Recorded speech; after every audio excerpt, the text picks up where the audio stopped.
résultés, c'est Natacha Bartoszek qui les a créés en 2008. Vous voyez, là aussi c'est très récent. Et puis il y aura des chants moraves qui sont là en chœur.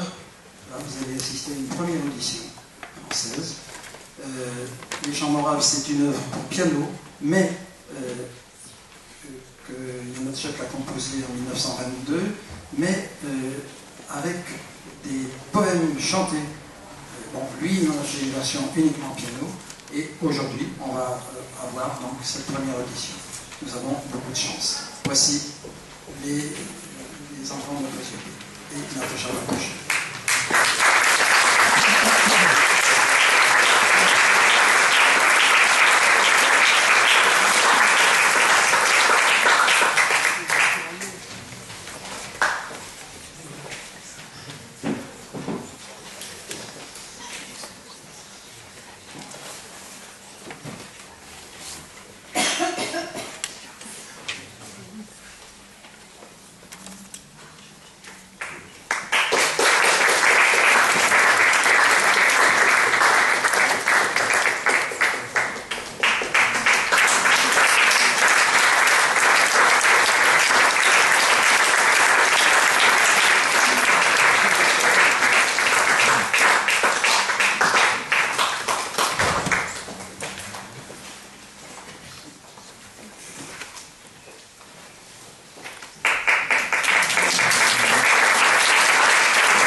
Udana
Après cette première partie du beau concert, avec les voix enfantines et pour la plupart des œuvres, on va dire, du jeune Janacek, mais qui, pas toutes, mais la plupart, mais qui montraient bien qu'il y avait une belle mélodie un peu particulière, mais je crois qu'il s'écoutait fort bien.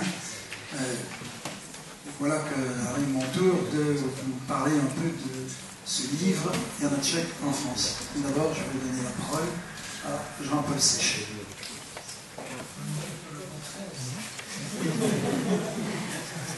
Voilà, donc bonsoir à toutes et à tous. Je suis très heureux de participer à cette aventure en tant qu'éditeur.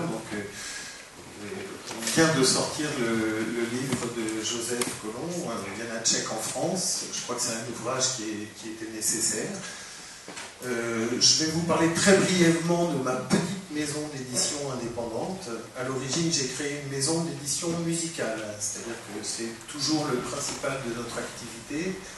On édite des compositeurs d'aujourd'hui, vivants, des jeunes, des moins jeunes. Voilà, ce sont les éditions musicales Archipel. Vous pouvez vous renseigner sur Internet, vous trouverez un petit peu tous les gens qu'on édite. Il y a des gens un petit peu connus comme Philippe Schoeller, Suzanne Giraud, voilà, des plus jeunes compositeurs d'une trentaine d'années qui ne sont pas encore très connus, mais qui j'espère vont l'être bientôt. David Dudry, Aurélien Dumont, enfin, ce sont des gens qui ont déjà été joués par les orchestres français et étrangers, comme de France, etc. Donc c'est des gens qui commencent à avoir une petite notoriété. Tout ça pour vous dire que c'est important, je crois, d'aller écouter de la musique d'aujourd'hui. C'est vrai qu'avec Janacek, malheureusement, de son vivant, je crois que très peu de gens connaissaient sa musique. Moi-même, qui ai fait des études de musicologie il y a une trentaine d'années, on nous parlait très très peu de Janacek, je connaissais très peu de ses œuvres. Donc voilà, je suis très heureux de participer en tout cas à cette aventure et cet ouvrage qu'a écrit Joseph. Je crois que c'est une somme de travail considérable, donc je vous invite à le découvrir et à le faire découvrir autour de vous. Voilà. Je vais laisser la parole à Joseph qui, je pense, est très fébrile en ce moment, mais très heureux que ce bébé sorte enfin. Merci. Je voudrais qu'Alain et Eric viennent ici, s'il vous plaît.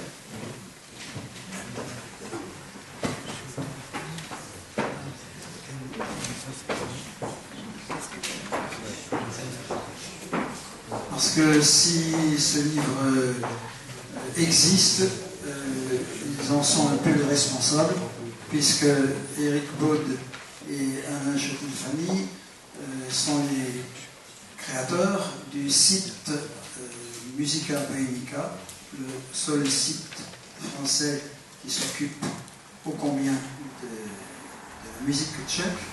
Et puis, comme ils ont écrit un livre, Dvorak, un musicien partenaire des frontières, je me suis dit après tout.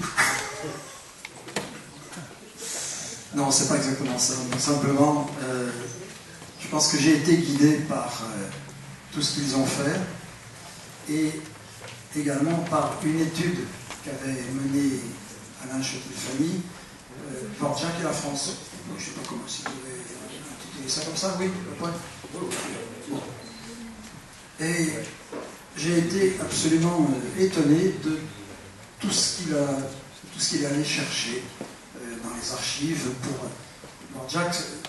1879, première audition en France, c'est ça? 78? Bon, oui, à Nice, voilà, etc., etc. Bon, très curieusement, enfin, parce qu'on pense toujours que la vérité vient d'ici, de Paris, pas toujours. En tous les cas, les premières auditions ne viennent pas toujours. Alors, pour ma part, je ne suis pas musicologue, je suis mélomane, simplement. Mais j'ai presque envie de dire complètement. C'est-à-dire que je ne peux pas vivre une journée sans musique, sans en entendre. Je ne suis pourtant pas musicien, je ne suis incapable de faire sortir. C'est-à-dire une musique d'une journée sans Janacek. Quand même pas, mais presque. Non, mais quand même. Il ne faut pas gâter les choses si belles, et c'est pas utile de les écouter sans arrêt. Par contre, oui, certaines fois, on y replonge dedans, j'y replonge dedans. J'ai écouté beaucoup de musique jeunesse, j'ai continué. Et un jour, j'ai, par le plus heureux des hasards, une amie m'a prêté un disque qui s'appelait Sinfonietta, et d'un auteur, d'un compositeur, je ne savais pas trop comment prononcer son nom, enfin bon, maintenant on sait, la tchèque. D'où venait-il? Bon, tout un tchèque, d'accord, mais vous savez, dans les années 50, c'était loin, ça. D'autant plus qu'il y avait déjà un rideau de fer, et donc, pratiquement, donc c'était pas simple. Cette musique m'a pratiquement sidéré, au sens propre du terme. C'était ni ce que je connaissais dans la musique française, ni je pouvais entendre avec Stravinsky, ni même à travers Bartók, c'était autre chose.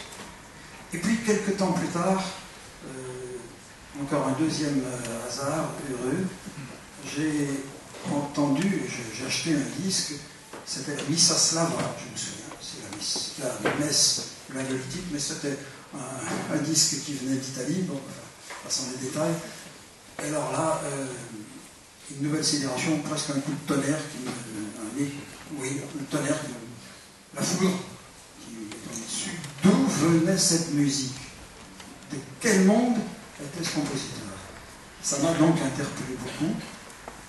Et ce que je vais raconter très rapidement, eh bien, ça correspond à peu près à la réception qu'on peut en faire beaucoup de gens en France. C'est-à-dire, là, je vous parle des années 58-59, quelque chose comme ça.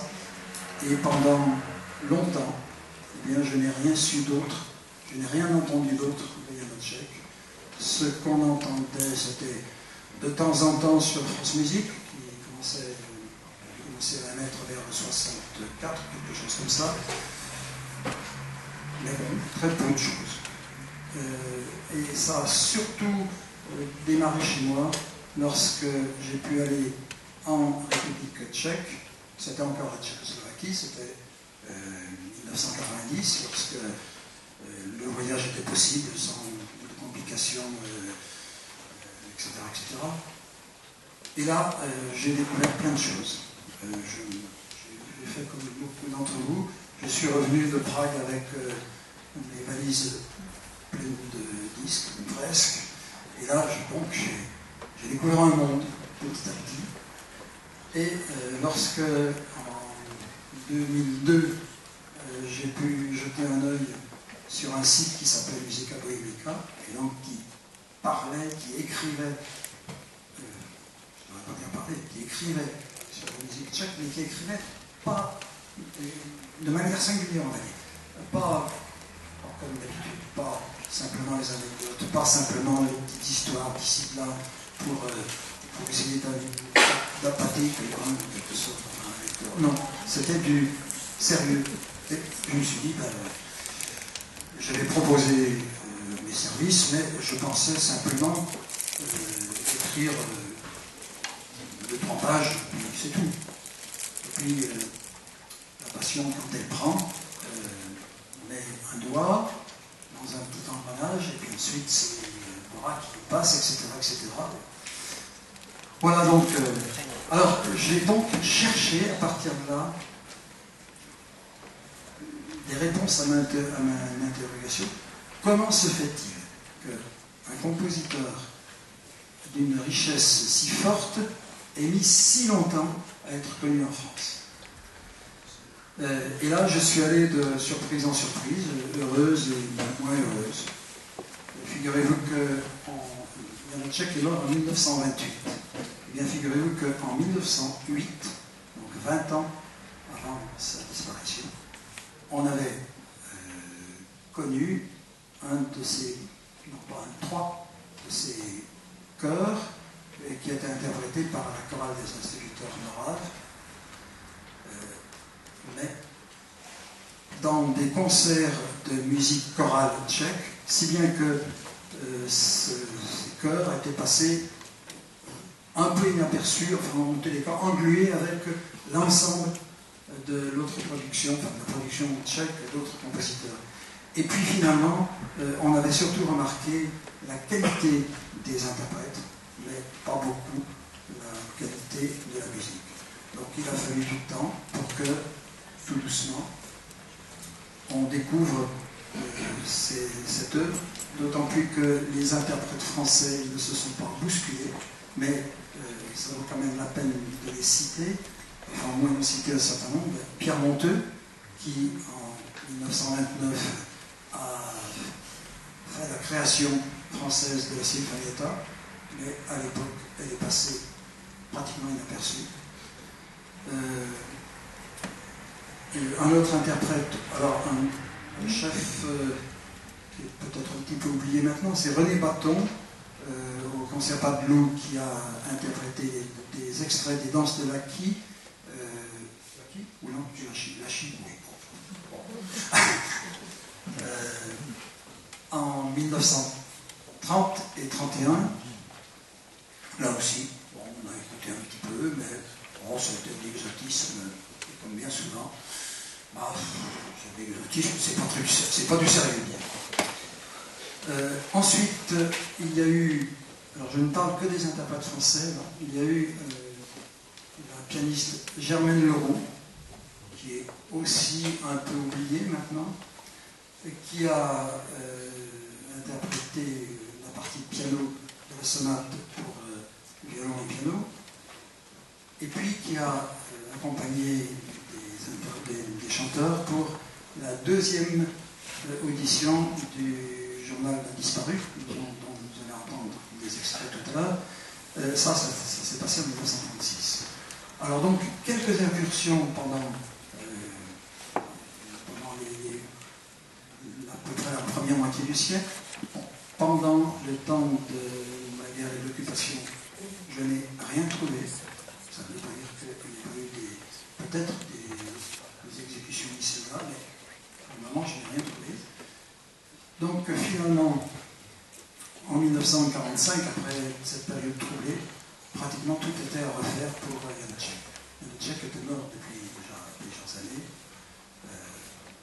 Lui, il ne pouvait rien pour aider un peu à sa diffusion. Donc il fallait que ce soit en fait des interprètes tchèques qui ont joué un grand rôle, et ensuite des interprètes français. Mais bon, on en viendra. Je n'ai pas regardé l'heure. Non, bon. Alors je crois qu'il faut laisser la parole. Il faut laisser la musique jouer. C'est Sarah Lavo qui va venir jouer des extraits de Dans les brumes. Et Dans les brumes a été connu très tôt en France, 1923, à Lyon, et à Dijon également, à quelques jours d'intervalle, par un pianiste tchèque, Václav Štěpán. C'est comme ça, bon, parce que c'est pas simple pour moi d'essayer de prononcer.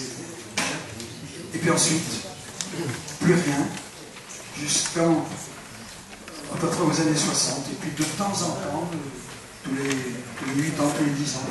Voilà. Eh bien, ce soir, on va en entendre des extraits, et je remercie beaucoup Sarah Lavo de les interpréter, pour deux raisons. Premièrement, parce qu'elle a sorti un disque très récemment, un disque absolument magnifique. Il est là, et je vous encourage à l'acheter pour ceux qui ne le connaissent pas. Et puis deuxièmement, parce qu'elle n'est pas en très grande forme au niveau santé, donc je la remercie doublement de s'être déplacée pour Janacek aujourd'hui.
Alors, vous n'êtes peut-être pas au courant, mais Natacha Bartoszek, son pianiste,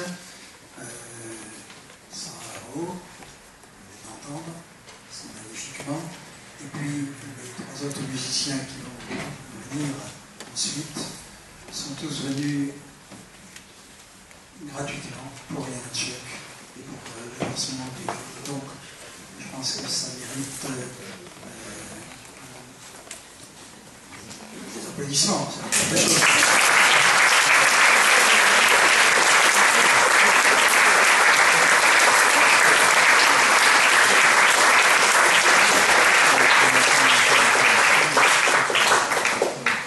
Alors, assez rapidement quand même, parce que je pense que c'est plus intéressant d'entendre la musique que d'entendre la voix. Simplement pour avancer un tout petit peu dans la diffusion, dans la réception française de la musique de Yana Tchèque, je vais reprendre vers les années 60 et dire que de 60 à 87, c'était pas la traversée du désert, mais c'était des frémissements. Je crois d'ailleurs que j'ai donné ce titre à un chapitre de livre là, qui traite à peu près de cette période. Apparemment, il ne se passait pas grand-chose. Il y avait bien une œuvre ici, une œuvre là, un concert ici, un concert là, mais on commençait à avoir quelques disques qui venaient essentiellement de Tchécoslovaquie, puis un petit peu plus tard d'Angleterre avec la direction de Charles Mackerras.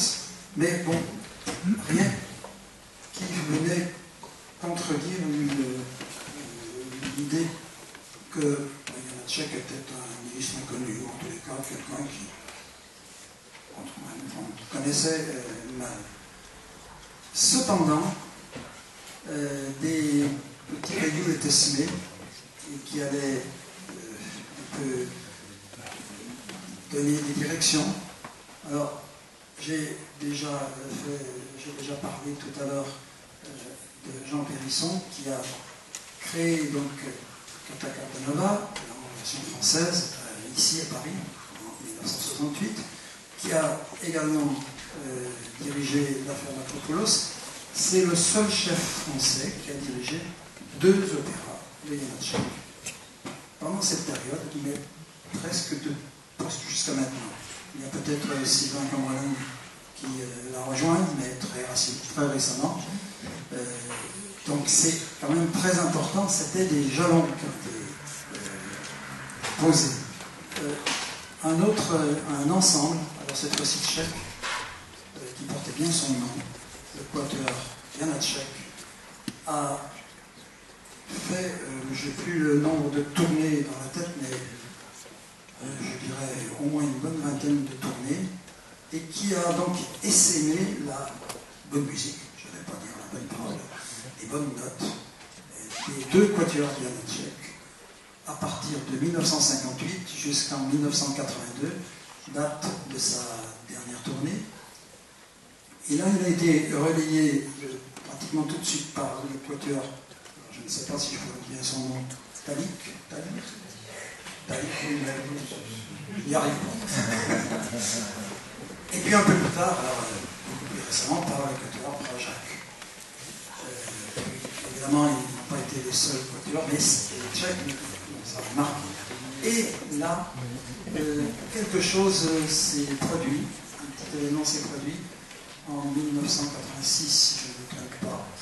Un quatuor français, pour la première fois, ose s'attaquer au quatuor de Janacek.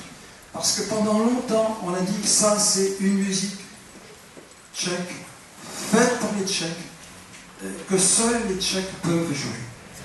Ben oui, tant qu'on ne s'est pas penché sur les partitions, tant qu'on ne s'est pas accroché un peu avec cette musique, qui ne laisse pas deviner les intentions facilement, qui est compliqué à interpréter.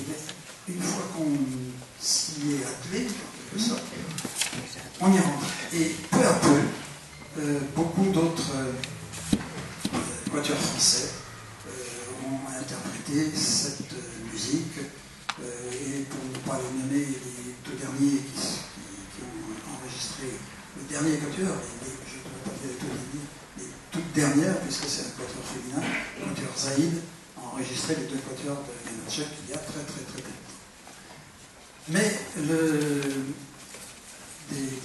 des musicologues, des journalistes et des critiques, je vais quand même en citer quelques-uns, qui ont été clairvoyants.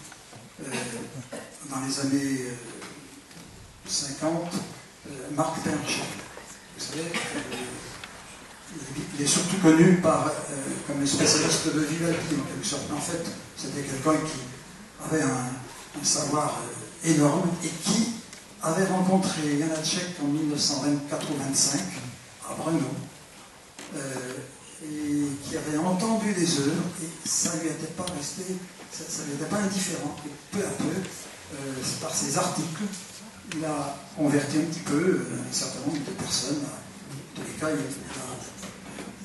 mis sur la voie, en quelque sorte, un certain nombre de mélomanes qui sont dit, après tout, puisque ce monsieur en parle si bien, essayons de prêter une oreille. Et il y a eu également Jacques Féchot dans les années 50-60, et puis Martine Cadieux, qui a beaucoup écrit sur Janacek et qui a fait des articles vraiment magnifiques. Et enfin, Guy Ellisman, qui lui aussi, en 80, a écrit un livre. Mais tous ces efforts sont restés pratiquement en vain. En tous les cas, ça n'a pas amené dans le public français beaucoup d'intérêt. Mais en 1988, l'Opéra de Paris a monté Catacanova et de la Maison des Mœurs.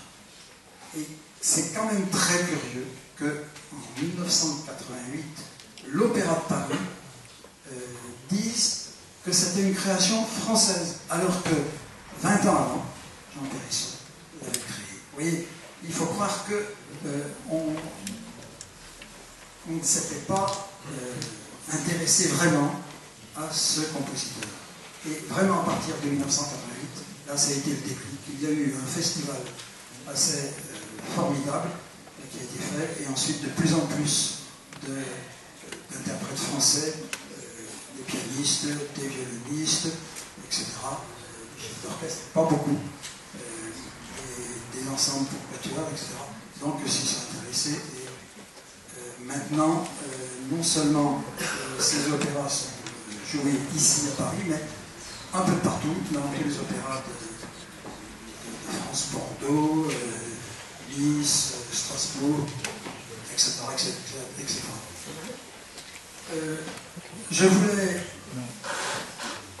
ajouter quelque chose en ce qui concerne les pianistes.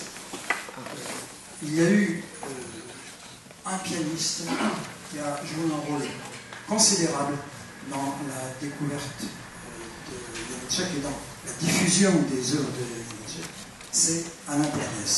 Et Alain Planès n'a pas pu venir ce soir.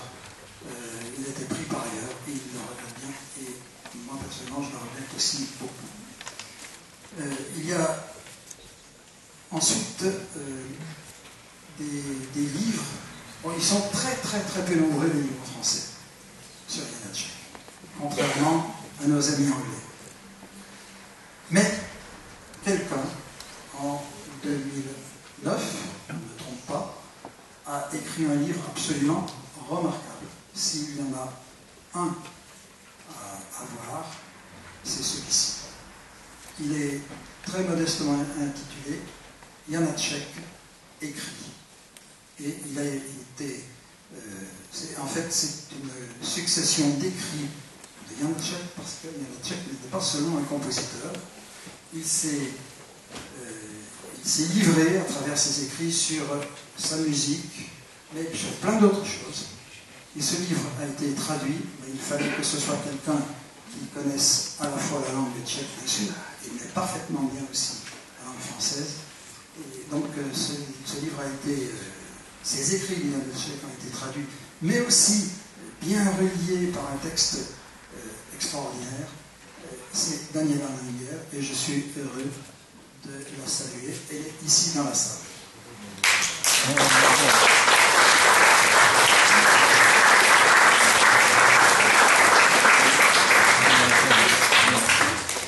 Eh bien, tous ces efforts ont permis que maintenant, même si on ne connaît pas parfaitement Janacek, quand même sa musique est présente. Alors, moi, le livre que j'ai écrit, ça n'est pas une biographie, c'est pas utile. C'est pas utile de prendre simplement des choses comme ça. Mais c'est vraiment comment sa musique a été ressentie, comment elle a été acceptée ou refusée. Refusée dans un premier temps, indifférent. Elle a été indifférent. Vous avez dit la plupart des critiques, des journalistes, y compris des compositeurs français. Si deux compositeurs français à l'époque qui auraient pu connaître Janacek et qui ne l'ont pas connu, peut-être Florent Schmitt, mais c'est pas sûr. Donc il y a Florent Schmitt et Alfred Bruno qui ont écrit quelques articles où manifestement ils comprenaient, au moins en partie, si l'on aime bien, la musique de Janacek qu'ils entendaient. Maintenant, il n'y a plus besoin de... Vous savez, très souvent, dans les années 60-70, lorsque la critique, le journaliste faisait la critique d'un opéra de Janacek, il écrivait quelquefois une pleine page. Donc, bravo. Sauf que les trois quarts de la page, c'était le déroulement. Maintenant, il n'y a plus besoin. Maintenant, est-ce qu'on écrirait la suite de l'audition de la Bohème, par exemple, ou de la Tosca, par exemple? Personne n'écrit Carmen, personne n'écrit le déroulé de l'opéra, il est connu pratiquement tout le monde. Eh bien, maintenant, on peut dire à peu près la même chose des opéras de Janacek. Donc, la partie est presque gagnée. Certes, il ne sera jamais aussi... Il n'aura jamais la notoriété de Puccini, par exemple. Mais bon, il y a cette connaissance. Je termine en prononçant le nom de Fernand de la Tombelle. Je suis sûr que pas beaucoup de personnes... Bien.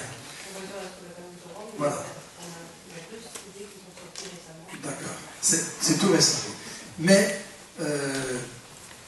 si je le cite, c'est simplement pour dire qu'il est né la même année que Janacek, et il est mort la même année que Janacek aussi, 1854-1928. Voilà, c'est tout. C'était juste un rapprochement chronologique. Évidemment, leur musique n'a rien à voir l'un et l'autre. Voilà. Écoutez, on va passer à la dernière illustration musicale. Il s'agit des extraits du journal disparu. Je dois dire que je n'avais pas imaginé qu'on allait écouter ceci, mais lorsque j'ai invité Christophe Crapez à venir, spontanément, il m'a dit mais je peux chanter le journal disparu. Et non seulement il vient le chanter, mais il vient avec Eva Gobert, Mizzo, et avec Sylvie Leroy, pianiste. Là aussi, le journal disparu est très tôt entré en France, du temps de la vie de Janacek. En 1922, c'est le ténor danois Micha Leon, avec le pianiste anglais Harold Craxton, qui l'a créé ici à Paris en décembre 1922. Je n'ai plus la date, le jour précis, excusez-moi. Ensuite, donc, Germaine Leroux et puis Joseph Trévy, donc le ténor Joseph Trévy l'a interprété en 1926. Et puis ça a été, il a fait avant 30 ans, pour l'entendre de nouveau, et encore 10 ans. Et heureusement, Alain Planès a accompagné souvent des ténors pour ce journal disparu. Je ne peux pas terminer sans dire que je dois beaucoup, vous l'avez compris, à mes amis Alain Château-de-Famille et Daniel Bog de Musique Académica, mais je dois beaucoup également à Daniel Langer, avec qui j'ai travaillé de manière formidable, et puis je dois beaucoup à un très grand musicologue anglais, John Tyrrell. Malheureusement, il voulait venir, mais il est pris par la révision des partitions de Janacek, la correction des partitions de Janacek. Là, je n'ai pas le temps d'en parler. Il est pris à Vienne, il est à Vienne en Autriche. Voilà. Alors,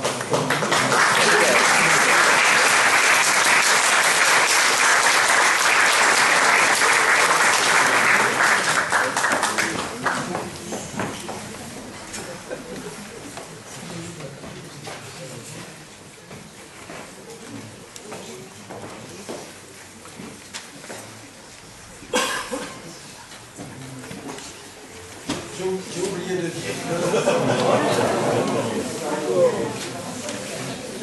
oublié de dire que les interprètes du chœur Ossuet vont également revenir pour le chœur qui accompagne le journal du soir.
nous pouvons continuer de façon plus informelle autour d'un petit verre de bière tchèque ou autre chose. Merci bien.